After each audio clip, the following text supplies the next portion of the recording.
Vleerbasis Ljouwert had grote zorgen om drones en spotters. Het gaat natuurlijk om de keer dat het echt fout gaat en dat er bijvoorbeeld een botsing gaat plaatsvinden. En retreatcoach Jillet Anema moet weer op zoek naar een nieuwe sponsor. Goejoen, dit is Kijk op Friesland van vreed 4 april. De vleerbasis in Ljouwert had grote zorgen over het vleeren met drones.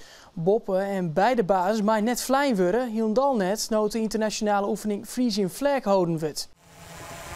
Maar ik woon wij al net in een streel van 10 kilometers om de vleerbasis heen vleien worden. Nood er alle dagen vleertuigen de loft ingaan voor de internationale oefening Frisian Flag, is het vleeren met drones hielendal streng verbinden. We hebben ook deze week weer een aantal mensen gehad die met drones hebben gevlogen in de buurt van de vliegbasis. Nou ja, dat is verboden in de omgeving van de vliegbasis, maar in hele grote delen van Friesland eigenlijk. Want het is gewoon niet veilig voor onze vliegtuigen. Ik heb de vleerbasis zorgen hoe de spotters die bij Jalsum foto's maken van de streeljagers, dus die stekken en borden, maar toch houdt lang het elke niet aan de regels. Mensen lopen over de weg zonder goed op te letten, want die kijken naar vliegtuigen, dat soort dingen. En over het algemeen luisteren mensen heel erg goed, maar het zijn er zoveel dat toch nog steeds is het goed om een keer te herhalen. Luister gewoon naar de verkeersregelaars en hou je aan de regels, ook daar.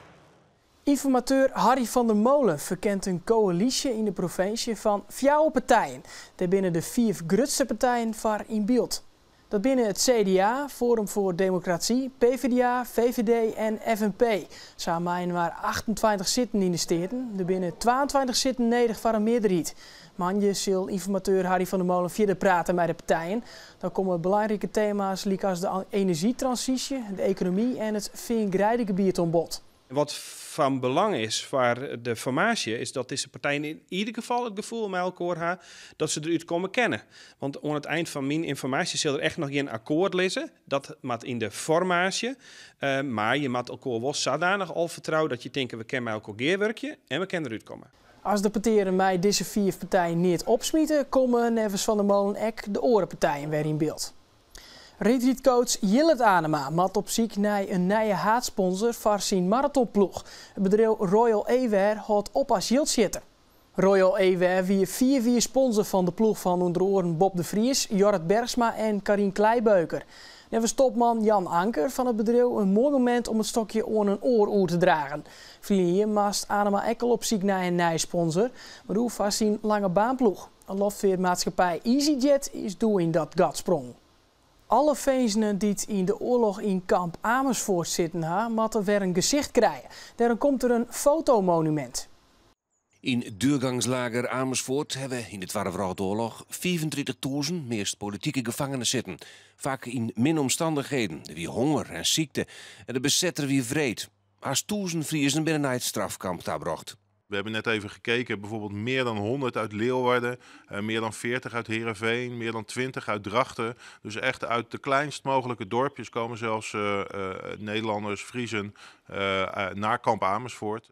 4 de meeste gevangenen gingen vanuit Amersfoort naar concentratiekampen. 350 mensen waren deersketten op dit plak, dat nog een standbeeld zit. Van alle gevangenen die in Amersfoort zitten hebben, wordt nou een foto zocht. We hopen dat mensen de zolder op gaan, de oude fotoalbums uit de kast toveren. Of misschien met hun mobieltje een foto maken van een foto die aan de muur hangt.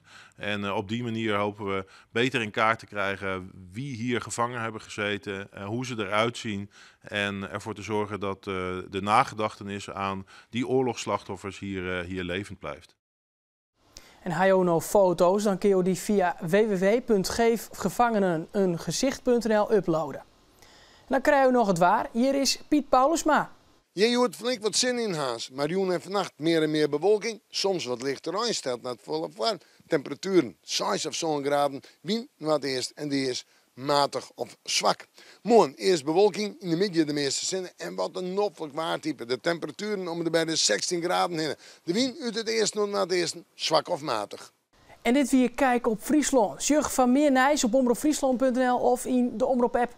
Nog een heel noffelijke jong.